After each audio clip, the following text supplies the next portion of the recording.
আজি বহুত দিনৰ পৰা কাৰেণ্ট নাই, নেট নাই। এয়া দেখিছেনে কি অৱস্থা হৈছে। ভ্ৰমক লৈ এনেদৰে গোটেই ঘৰৰ বস্তু এনেদৰে উঠাই নিছোঁ। এতিয়া বাজি আছে 3টা ৰাইজ। দেখিছে যে নাজানো 3টা বাজি আছে। 3টা বজাত শুই আছিলোঁ ঘৰৰ মানুহ সকলো শুই আছিলে। এতিয়া এনেকৈ উঠিব লগা হৈছে। বানপানী গোটেই একদম আমাৰ পাছফালৰ গাঁওখন বুৰি শেষ হ'ল। এতিয়া গোটেইখন আমি এইবোৰ কাপোৰ কানি এতিয়া ভৰাইছোঁ। কি ক'ম আপোনালোকক আমাৰ দুখৰ বিলৈ, যিখন ঠাইত সৰুৰে পৰা ডাঙৰ দীঘল হ'লোঁ, যিখন ঠাইত 20-25 বছৰে আজি বসবাস কৰি আহিছোঁ, সেইখন ঠাইত আজিলৈকে এনেকুৱা প্ৰাকৃতিক দুৰ্যোগ দেখিয়েই পোৱা নাই। চাৰিওফালে পানী আৰু পানী, সকলোতে কেৱল পানী আৰু পানী, ইমানেই মানুহৰ বিলৈ হৈছে। এতিয়া আমাৰ যিটো জেনেৰেশ্যনে এই ঠাইডোখৰত বসবাস কৰি আছোঁ, সেইটো জেনেৰেশ্যনে এনেকুৱা এটা অভিজ্ঞতা পোৱাই নাই। 1950 চন, 1985 চনৰ এইবোৰ কথা বাদ দিয়ক, কিন্তু এতিয়া যিটো জেনেৰেশ্যন ইয়াত বসবাস কৰি আছে, সেইটো জেনেৰেশ্যনে আজিলৈকে দেখিয়ে পোৱা নাই। দেখিছেনে বাৰু কেনেদৰে গাহৰি, জীৱ জন্তু সকলোবোৰ একদম উটুৱাই লৈ আনিছে, একদম ওখ জেগাত থ'বলৈ আহিছে। কিন্তু সেই ওখ জেগাবোৰ এতিয়া আপোনালোকক যিটো ভিডিঅ' দেখাই আছোঁ, এতিয়া এই বৰ্তমান সময়ত এইখন গোটেইখিনি একদম পানী হৈ গৈছে। এইবোৰ দেখিছেনে, কি ক'ম আপোনালোকক, দুখৰ বিলৈ। পানী বানপানী ইমানেই উপদ্ৰৱ। এইবাৰ মানে নোহোৱা জেগাত বানপানী হৈছে। আৰু মোৰ এখন মানে কম্পিউটাৰ দোকান আছে। এখন মই আগতে চলাইছিলোঁ, কিন্তু এতিয়া কিছুমান কামৰ ফলত মই নচলাওঁ, দাদাই চলায়। আৰু এতিয়া মই বেলেগ কাম কৰি থাকোঁ। কিন্তু এতিয়া দাদা নাই। এতিয়া মই এইখিনি বানপানী আমাৰ ইয়াত সোমাবহি মানে। এইখিনি পাছফালে চব ঘৰৰে সোমালেহি। সেইকাৰণে এতিয়া মই এইবোৰ কম্পিউটাৰ সকলোখিনি মই বেলেগ জেগাত, ওখ জেগাত থ'ব লাগিব এতিয়া। মানে আহিছোঁ, ইমান মানে কদৰ্যময় পৰিৱেশৰ সৃষ্টি হৈছে। ভালকৈ কৰিব লাগিব এতিয়া। এইবাৰ মানে নোহোৱা জেগাত পানী হৈছে, গোটেইখন হাৰাশাস্তি হৈছে। মানে কি ক'ম, বহুত ওখ জেগাতো পানী হৈছে। আমাৰ দোকানখন মানে আমাৰ মমাই ঘৰত আছে। মমাই ঘৰত তাত আছে। আমাৰ ঘৰৰ পৰা ইয়াৰ পৰা তোমাৰ 3 কিলোমিটাৰ হ'ব। আৰু এতিয়া চাওক পানী, গোটেই মানুহৰ ঘৰত পানী সোমাই অৱস্থা নাই। এইডোখৰত অকণমান পাইছেহি।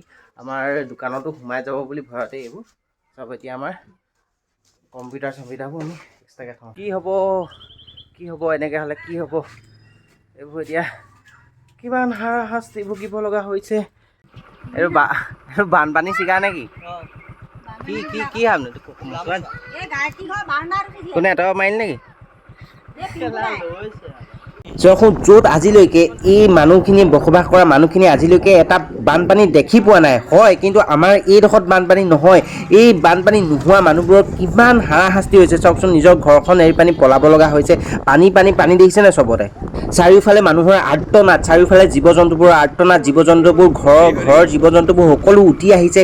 ক'ত কি বস্তু আহিছে ঠিক নাই। এই যে এতিয়া মই যে এই ভিডিঅ'টো বনাই আছোঁ, যেতিয়া আপোনালোকে মোৰ ভিডিঅ'টো পাব, এই গোটেই ৰাস্তাটো একদম মোৰ এবুকু ওপৰ হ'ব। এতিয়া বাইক থকা এইবোৰ মানে কি ক'ম, মই বুজাব পৰা নাই। এইটো হৈছে আমাৰ হাতীগুলিৰ ৰাস্তা দেই। এইটো হৈছে আমাৰ হাতীগুলি ৰাস্তা। আৰু ডাঙৰ বানপানী আহিলেও মানে ইমান সহজতে এইটো হাতীগুলি ৰাস্তাটো নুবুৰে। কিন্তু এইবাৰ চব বুৰি গৈছে। কিমান সোঁত দেখিছেনে? চাৰিওফালে পানী কিমান সোঁত। কৈছিলি উটুৱাই নিব আকৌ, গম পাইছ নাই? হে এই ঘূৰি নুফুৰিবি, দিছে নাই কিমান পানী? ইয়াকো লৈ আনিছোঁ দেই।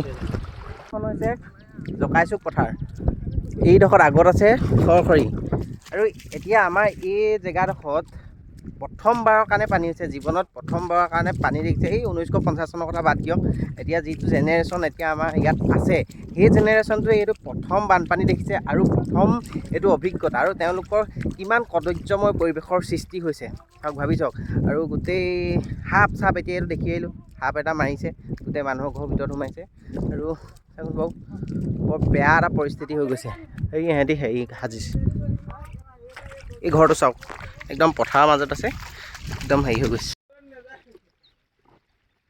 লাহে ভালকে সাপ কেলা। এইখন হৈছে আমাৰ খনামুখ হায়াৰ ছেকেণ্ডেৰী স্কুল, এখন যিখনত আমি পঢ়িছিলোঁ। এই স্কুলখনো এতিয়া বুঢ়ী একদম তুং গৈ আছে। এই দেখিছেনে ৰাস্তা, এইপিনে ভোৰ হাতি থৈছে। দেখিলে দেখা মানে এখন আমি পঢ়ি যোৱা হায়াৰ ছেকেণ্ডেৰী স্কুল। আৰু এইখনতো পানী একদম তুং গৈছে।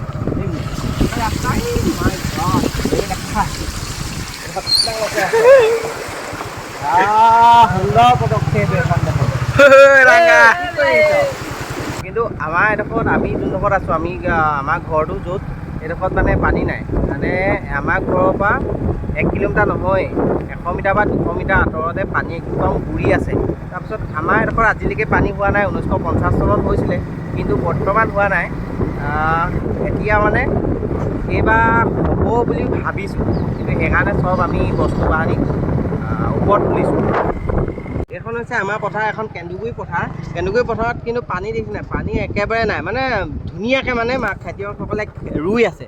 কিন্তু এতিয়া তাৰ দাঁতি পথাৰকেইখনকে এতিয়া তাৰ দাঁতি পথাৰকেইখনকে জকাই চুক হওক চৰাই চুক হওক এনেকুৱা মানে চৰকাৰী চব গোটেইখন মানে পানী একদম ফুং গৈ আছে। আপোনালোকে দেখিলে মানে আমাৰখন পথাৰত পানী সোমাবলৈ জেগা নাই মানে, কিন্তু এতিয়া ৰাস্তাই পিনি আমাৰ পথাৰত পানী সোমাব যেন লাগিছে এইবাৰ। এয়া চাওক ৰাতিলৈ এয়া অৱস্থা হৈ গৈছে, ভমক জ্বলাই পানি এয়া দেখিছেনে গোটেই তিনিআলিত পানী একদম ফিট হৈ গৈছে। এয়া মানুহে ঘৰৰ বস্তু নিছে আৰু এই কি ক'ম এয়া দুৰ্গতি হৈছে ৰাইজ। এয়া দেখিছেনে কেইটা বাজি আছে,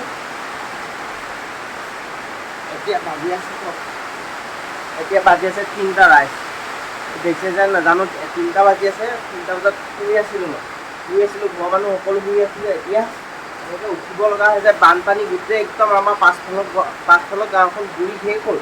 এতিয়া গোটেইখন এতিয়া আমি এইবোৰ কাপোৰ কানি এতিয়া ভৰাইছোঁ। ইমান ডাঙৰ মানে দুৰ্যোগ হৈছে ক'ব পৰা নাই। কি ক'ম আপোনালোকক, মোক ভাষাই বুজাব পৰা নাই মানে কি হৈছে একো ক'ব পৰা নাই। কিন্তু ইয়াত আমি কাপোৰ ভৰাইছোঁ এতিয়া মানে কি ক'ম, আমাৰ জেনেৰেশ্যনটোৱে এনেকুৱা এটা মানে প্ৰাকৃতিক দুৰ্যোগ দেখিয়ে পোৱা নাই। ক'ত কি ভৰাব লাগে, কি কৰিব লাগে মই একো ধৰিব পৰা নাই। মানুহেই বাচি নাই এতিয়া নিজৰ বস্তু বাহানি আমি খাবৰ ওপৰত ক'ব পৰা নাই, মানে কি কৰিম ৰাস্তা পোৱা নাই।